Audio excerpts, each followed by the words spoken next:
Hello everyone, welcome back to my YouTube channel Love is Immortal. We always love it with a function. Guys, आज की story को start करने से पहले एक अपडेट ये है कि जिन लोगों को BTS FF नहीं पसंद है और जिनको पसंद है उनके लिए एक न्यूज़ वीडियो के लास्ट में बताऊंगी।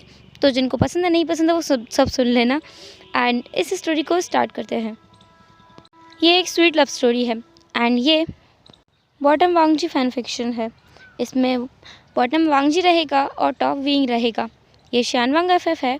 इसमें विंग जो कि वांगजी को पहली नज़र में ही प्यार कर बैठेगा, वांगजी के साथ भी सेम होगा, वो भी विंग को पहली नज़र में ही प्यार कर बैठेगा।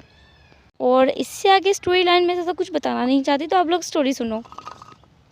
वांगजी जिसके कानों में हेडफोन्स हैं और वो एक दिशा में देख रहा है जहाँ पर कुछ लोग एक लड़की को परेशान कर रहे हैं। वांगजी उतर कर जाने वाला था, लेकिन उसने देखा कि वहाँ पर एक लड़का आया है जिसने उन लड़कों को बहुत धोया। इसके बाद में उस लड़की को अपना कोट निकाल के दिया और उससे कुछ बातें कही। इसके बाद वो वहाँ से चला गया।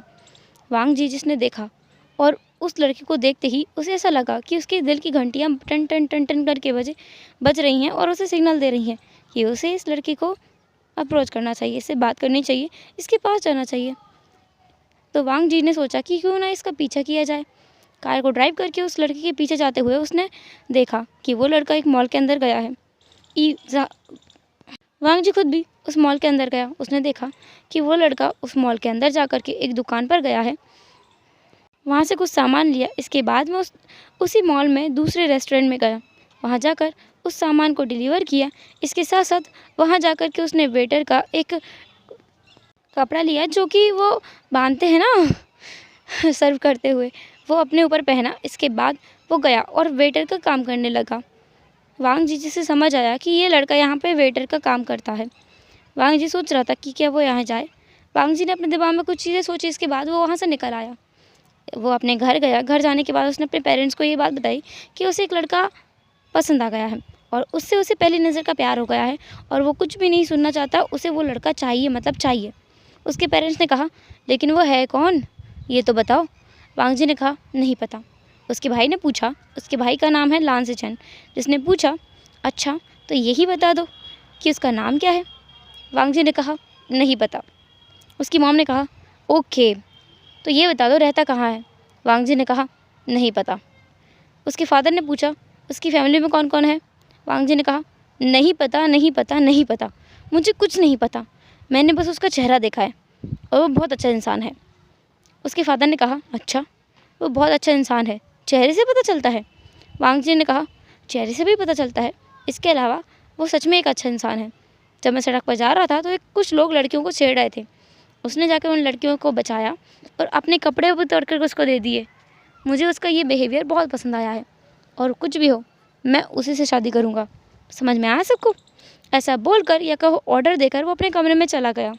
कमरे में जाते ही वांगजी जो कि खुशी से फूले नहीं समा रहा था, क्योंकि फाइनली इतने सालों के बाद उसे कोई पसंद आया है, उसे इतनी खुशी हो रही थी। वो अपने बेड पर गिर गया और उस पर आसपास लौटने लगा, क्योंकि उसे कभी भी ऐसा नहीं लगा था कि किसी और को वो प्यार कर भी पाएगा।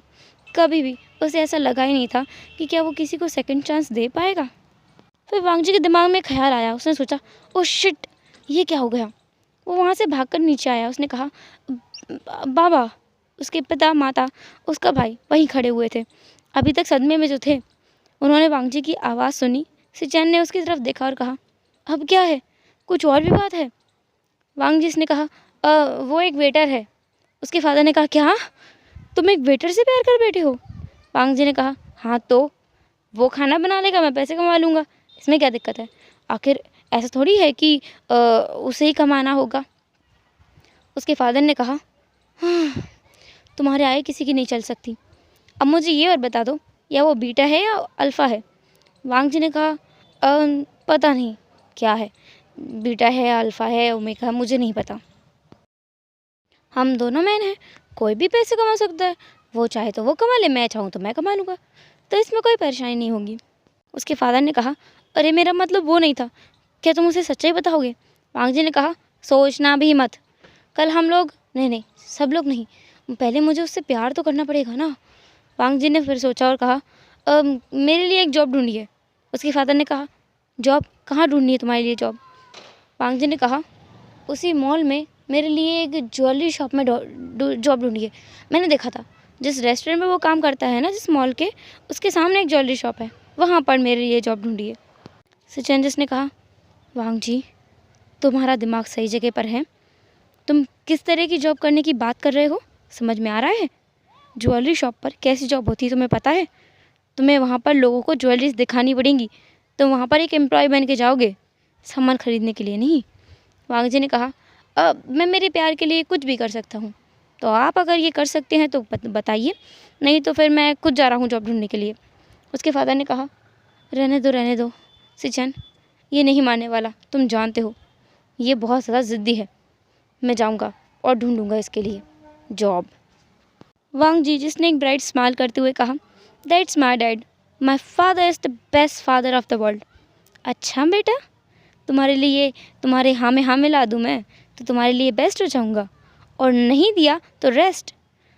वांग जी जिसने कहा, नहीं फादर, ऐसा बिल्कुल भी नहीं है, आप सच में बेस्ट हो, क्योंकि आप कभी ना बोलते ही नहीं। सिचैन जिसने अपने सर पर हाथ दे मारा, उसने कहा, उसके भाई का कुछ नहीं हो सकता। सिचैन और बाकी सब अपने अपने कमरे में चले गए। वांग जी जो कि फूले नहीं समा रहा था, उसे तो बहुत ज़्यादा खुशी हो रही थी, वो तो आसमान में उड़ रहा था। अब नेक्स्ट डे वांग जी को न्यूज़ मिली उसके फादर के द्वारा कि उसे जॉब मिल चुकी है। वांग जी पहुंच गए उस दुकान पर, जा कर के एकदम सिंपल कपड़ों में बैठ गए रिसेप्शनिस्ट बनकर। वहाँ पर जो भी लोग आ रहे थे उनको सामान दिखा रहा था और उनका प्राइस बता रहा था। प्राइस वो उसने इतना हाई बताया कि लोग वहाँ से भाग रहे थे, क्योंकि उसे इसकी बिल्कुल नॉलेज नहीं है। वो बहुत सारे काम बिगाड़ रहा था। उसने देखा कि सामने वाले रेस्टोरेंट में, क्योंकि वहाँ पर जो वॉल है वो ट्रांसपेरेंट है, कांच की जो है, इसलिए वांग जी अंदर देख सकता है। उसने देखा कि कैसे उस लड़के को वहाँ का मालिक डांट रहा है, उसके ऊपर चीख रहा है, चिल्ला रहा है, उसे उंगली दिखा रहा है। वांग जी को इतना गुस्सा आया, वो वहाँ से डायरेक्ट खड़ा हुआ और वहाँ से निकल गया। उस रेस्टोरेंट में आने के बाद उसने दरवाज़ा बिना किसी परमिशन के खोल दिया। उसके पास गया, उस सामने वाले इंसान की कॉलर को पकड़ा और कहा, तुम्हारी हिम्मत कैसे हुई? तुम ऐसे कैसे अपने एम्प्लॉय को डांट सकते हो? तुम्हारे लिए वो काम करता है, तुम्हारा नौकर नहीं है। तुमने उसे खरीद नहीं लिया है तनख्वाह देकर। सामने वाला इंसान हैरान था। उसने कहा, एक्सक्यूज़ मी, तुम होते कौन हो मुझे ये बताने वाले? बोलोगे तुम? वांग जी जो अभी तो कुछ नहीं बोल सकता, उसने सोचा कि इसे बाद में सबक सिखाएगा। उसने कहा, हाँ, देखो, मैं तुमसे आखिरी बार बोल रहा हूँ, उससे आके माफ़ी मांगो, क्योंकि विंग तो वहाँ से चला गया था और इसके बाद ही तो वांग जी यहाँ आया था इस इंसान को सबक सिखाने के लिए। लेकिन शायद ये टेढ़ी खीर इंसान है, इसे बातों से नहीं लातों से सुधारना पड़ेगा। वांग जी जिसने अपना फ़ोन लिया और किसी को कॉल मिलाया और कहा, अभी कभी यहाँ आओ। कुछ लोग यानी उसके बॉडीगार्ड्स थे, वो वहाँ आए और उस इंसान को पकड़ के ले गए। उसे बहुत धुना होगा उसने, और लगभग आधे घंटे बाद वो इंसान जब वापस आया तो शायद वो मुश्किल से ही चल पा रहा था। उसे किसी एक इंसान ने पकड़ रखा था। वो विंग के पास गया और कहा, सुनो, देखो, तुम ठीक हो ना? सामने वाला लड़का जिसका नाम विंग है उसने कहा, जी सर, मैं ठीक हूँ, एंड मुझे माफ़ कर दीजिए, मैं इस शहर में नया हूँ, इसलिए मुझे ये सारा काम आता नहीं है, मैं जल्द सीख जाऊँगा। उस रेस्टोरेंट के मालिक ने कहा, कोई बात नहीं, कोई बात नहीं, कोई बात नहीं बेटा, तुम आराम से करो, हाँ, आराम से करो, आराम से करो। ऐसा बोलकर वो तो वहाँ से चला गया। विंग कन्फ्यूज़ था कि इस इंसान का हृदय परिवर्तन कैसे हो गया। इसे क्या कोई जादुई देवी मिल गई जिसने इससे कहा कि विंग के साथ अच्छा बर्ताव करो? वांग जी जो बाहर खड़ा था और सब कुछ देख रहा था, उसके फेस पर एक स्माइल थी। दूसरे दिन भी यही सब कुछ हुआ। वो वहाँ आया, उसने विंग को काम करते हुए देखा। वो काम करते हुए विंग को देख कर ही बहुत ज़्यादा खुश था। वांग जी की तो हिम्मत ही नहीं थी कि विंग से जाके बात करें। विंग जो खुद भी नोटिस कर रहा था कि सामने वाला इंसान उसे बार बार घूरता रहता है, लेकिन उसके पास आके बात नहीं करता है। तो तीसरे दिन जब वो काम कर रहा था तो वांग जी वहाँ आया हिम्मत करके, और वो वहाँ बैठ भी गया। उसने कॉफ़ी ऑर्डर की, जो कि दूसरा वेटर उसके पास लेकर पहुँचा। वो बार बार अपना मुंह खोल करके विंग को बुलाने की कोशिश तो कर रहा था, लेकिन जैसे उसके शब्द उसका साथ नहीं दे रहे थे और उसके गले से कोई आवाज़ ही नहीं निकल रही थी।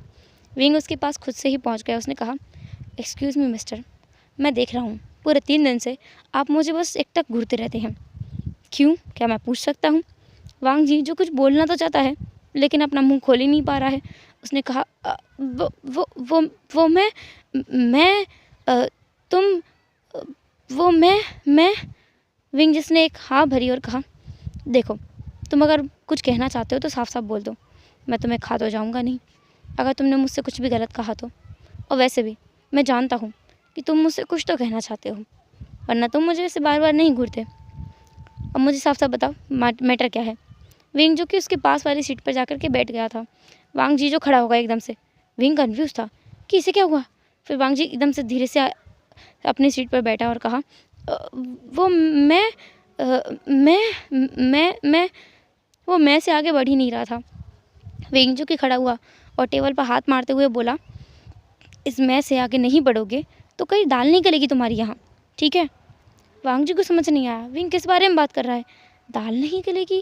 क्या नहीं गलेगा? ये क्या बात हुई। विंग जो कि वहाँ से चला गया। उसके फेस पर एक डिसअपॉइंटेड वाला लुक था। वो अपनी जगह पर गया और वहाँ पर दोबारा से काम करने लगा। वांग जी अपनी कॉफ़ी पीकर वापस अपने काम पर गया और बाद में वो जब अपने घर पहुँचा तो उसने अपने भाई से बात करने के बारे में सोचा कि विंग उससे कैसा बर्ताव कर रहा है। इसके बारे में वो अपने भाई को बताएगा। सीजन के पास पहुंचकर उसने सारी शिकायतों का पिटारा खोल दिया। उसने बोल दिया कि सान ने उसके मतलब विंग ने उसके साथ कैसा बर्ताव किया, कैसे उससे बोल रहा था कि अगर वो कुछ नहीं बोलेगा तो दाल नहीं करेगी। अब वो उसे दाल थोड़ी करानी है, उसे तो विंग से अपने प्यार का इजहार करना है ना।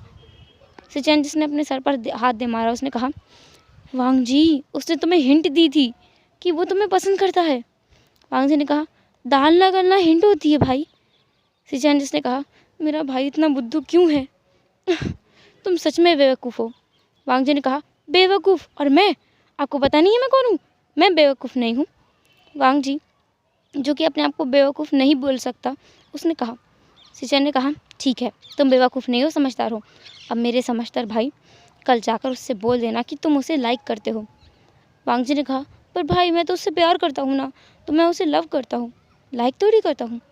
सिचन ने फिर से अपने हाथ से अपने सिर को पीटा और कहा, तुम्हें समझा रहता मुश्किल क्यों है। अजान मेरी बात सुनो, तुम्हें उससे कहना है कि तुम उसे लाइक करते हो और कुछ टाइम बाद उससे बोल देना कि तुम उसे लाइक नहीं, तुम उसे लव करते हो। स्टार्टिंग में हमें धीरे धीरे चलना चाहिए। हर एक कदम रिलेशनशिप में फूक फूक कर रखा जाता है, अचानक से आगे नहीं बढ़ा जाता है।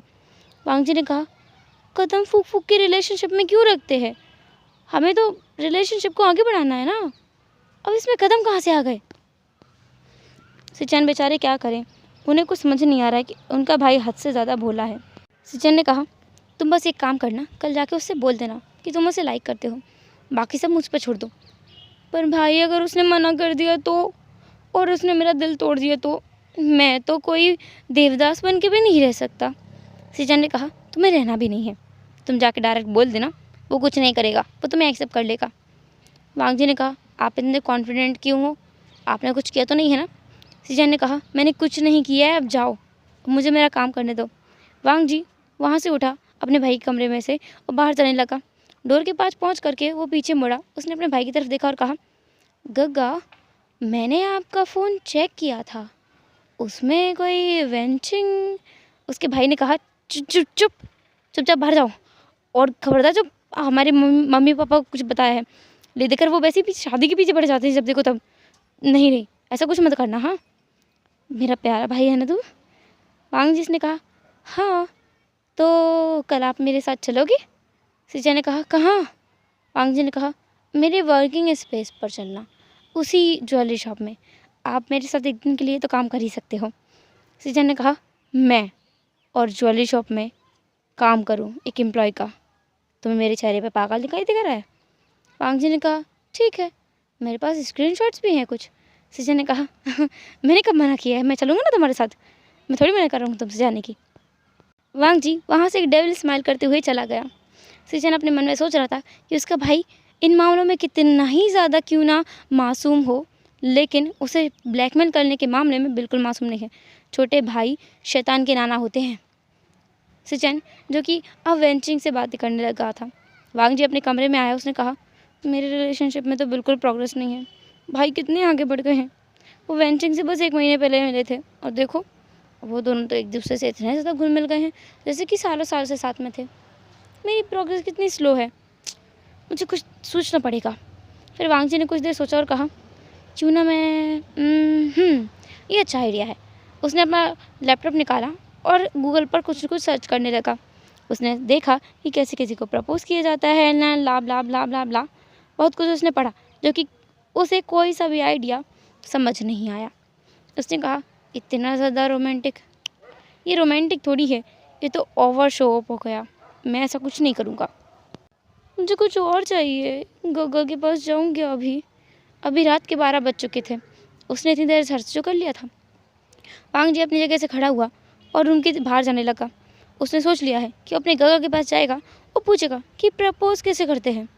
अपने भाई के कमरे के बाहर जाने के बाद वो नॉक करने वाला था, लेकिन तभी किसी ने उसका हाथ पकड़ा और उसे खींच लिया।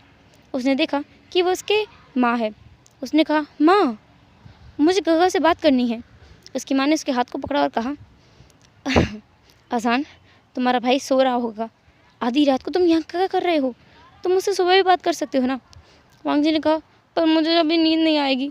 मुझे बताओ ना माँ कि प्रपोज कैसे करते हैं। मतलब मैंने बहुत कुछ इंटरनेट पे सर्च किया कि जैसे करते हैं ना, रोज़ देखा प्रपोज एंड वैसे प्रपोज करते हैं। मुझे वो कुछ समझ नहीं आया, कैसे करूँ प्रपोज। वो तो वैसे भी एक रेस्टोरेंट में काम करता है ना, एक वेटर है। अगर उसमें इतना तामझाम करूँगा तो उसे शक नहीं हो जाएगा कि मैं एक ज्वेलरी शॉप में काम करता हूँ और मैं इतना ज़्यादा पैसा कैसे रख सकता हूँ। वांग जी की मॉम ने कहा, तुम डायरेक्ट जाकर उससे ये बोल देना कि तुम उसे लाइक करते हो। साथ ही साथ उसकी ही शॉप की एक कॉफ़ी खरीद कर उसे गिफ्ट कर देना और बोल देना ये तुम्हारी तरफ से उसके लिए है। वांग जी ने कहा, कॉफ़ी? ये कुछ ज़्यादा चीप प्राइस पे नहीं हो गया मॉम? कुछ अच्छा बताओ, कुछ एक्सपेंसिव। तो मैडम लान ने कहा, एक काम करो, एक डायमंड रिंग खरीदो और उसे दे दो। वांग जी ने कहा, ओह मॉम, नो वे, वो एक वेटर है। अगर मैं उसे इतना महंगा गिफ्ट दूंगा वो तुरंत पकड़ लेगा कि मेरे पास इतना महंगा गिफ्ट आया कहाँ से। वो मुझे चोर और समझने लगेगा। नहीं नहीं, ये बिल्कुल अच्छा आइडिया नहीं है। उसकी मॉम ने कहा, ओके, तो तुम जो मैं कह रही हूँ वो करो, एक कॉफ़ी खरीदो और उसे वही गिफ्ट करना। वो खुश हो जाएगा और तुम्हें हाँ भी कर देगा। वांग जी ने कहा, और मॉम, उसकी मॉम ने उसे धक्का दिया, अपने कमरे में भेजा और कहा, आप चुपचाप सो जाओ और मुझे भी सोने दो, मुझे बहुत नींद आ रही है। वो शायद वहाँ पानी लेने आई थी क्योंकि उनके हाथ में पानी का जग था। उनके वहाँ से जाने के बाद वांग जी सोच रहा था कि वो उसे प्रपोज करे या ना करे। वांग जी जो बहुत ज़्यादा नर्वस था, उसे अपने मन में बहुत ज़्यादा डर लग रहा था। फिर वांग जी ने खुद से कहा कि वो नर्वस कैसे हो सकता है, उसने इतना सब कुछ संभाला है आज तक, तब तक तो वो नर्वस नहीं हुआ, यहाँ कैसे नर्वस हो सकता है। वांग जी खुद से बड़बड़ाया जा रहा था। उसे पता भी नहीं चला कि वो पूरी रात से जागा हुआ था। सुबह के लगभग 5 बजे वो वहीं चेयर पर बैठे बैठे ही सो गया। उसकी मॉम जब उसके रूम में आई, उन्होंने देखा कि वांग जी कैसे सो रहा है। बेचारी मिसेस लैन जो सोच रही थी कि उनका बच्चा सच में पागल ना हो जाए, जो ये विंग का लड़का है उसकी वजह से। मिसेस लैन जिसने वांग जी के रूम को क्लीन किया और वहाँ से चली गई। वांग जी लगभग 10 बजे वहाँ से उठा। उठने के बाद वो एकदम हड़बड़ाया हुआ था कि हड़बड़ाहट में वो एक पैर के जूते दूसरे पैर में और दूसरे पैर के पहले पैर में पहन रहा था। उसके भाई ने उसे रोका और कहा, मेरे छोटे भाई, थोड़ा शांति से काम लो।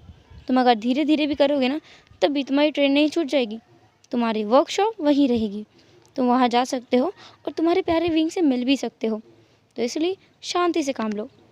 वांग जी जिसने कहा, पर गग्गा, मैं उसे देखे बिना एक पल भी नहीं रह सकता, मुझे जाना है।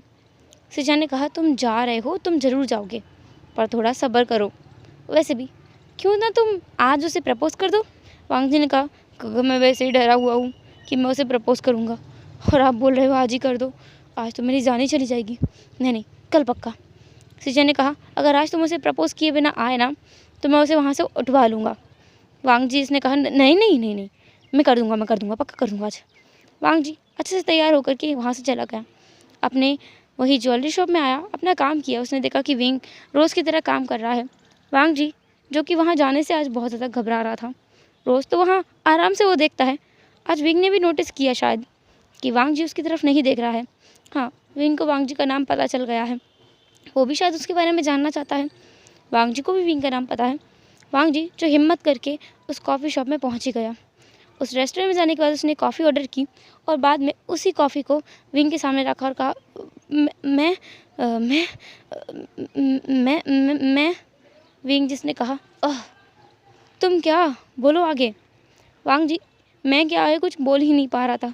उसके पूरे फेस पर पसीना ही पसीना था। ऐसा लग रहा था कि उसे किसी ने बहुत बड़ा झटका दे दिया हो। उसके पूरे फेस पर पसीना था, उसके चेहरे का रंग उड़ा हुआ था, उसके फेस पर 12 बजे हुए थे, पूरा चेहरा जैसे सुदगम था। कुछ समझ ही नहीं आ रहा था कि वांग जी को हुआ क्या है। विंग जिसने एक गहरी सांस ली, फिर उसने उसी कॉफ़ी कप को उठाया, एक सिप लिया और कहा, मेरी तरफ से हाँ है। वांग जी जिसने विंग को देखा, विंग ने कहा, मैंने कहा आई लाइक यू। वांग जी जिसे अपने कानों पर भरोसा नहीं हुआ, उसने कहा हाँ क्या? विंग ने कहा आई लाइक यू। वांग जी अपनी सीट से खड़ा होकर तुरंत वहाँ से भाग गया। विंग बेचारा वहाँ वैसे ही डम्फाउंडेड खड़ा रह गया। क्या वांग जी ये बोलने नहीं आया था तो क्या करने आया था? हेलो एवरीवन, तो कैसा लगा आज का पार्ट? जो भी हो जैसा भी हो कमेंट ज़रूर करना। एंड कल देखेंगे कि वांग जी भाग क्यों गया। तो फिर मिलेंगे नेक्स्ट एपिसोड में, तब तक के लिए टाटा, टेक केयर, बाय बाय, अपने ख्याल रखना। BTS FF सुनने वालों के लिए मैं एक और चैनल बना रही हूँ जिस पे मैं अपडेट किया करूँगी BTS FF ही। उसमें जैसा आपका डिमांड होगा वैसे मैं FF लेके आया करूँगी। एंड इसके अलावा बात यह है कि इस चैनल पे मैं सिर्फ शानवांग और जान ही FF शेयर करूँगी। उस चैनल पे मैं हफ्ते में 2 दिन अपडेट किया करूँगी, मतलब हफ्ते में सिर्फ 2 वीडियोस आया करेंगे, वन शॉट या फिर कोई भी FF अगर चलेगा तो भी हफ्ते में 2 वीडियोस। सो इस बात से अब मुझे लगता है वांगशन भी खुश और BTS वाले भी खुश, दोनों खुश हो गए होंगे। तो जो चैनल बनाया है उसका लिंक मैं डिस्क्रिप्शन में दे दूँगी, आप जाके फॉलो कर सकते हैं। और जैसे उस पर 100 सब्सक्राइबर्स कंप्लीट होंगे उसके बाद मैं पहला FF ज़रूर डाल दूँगी उस पर।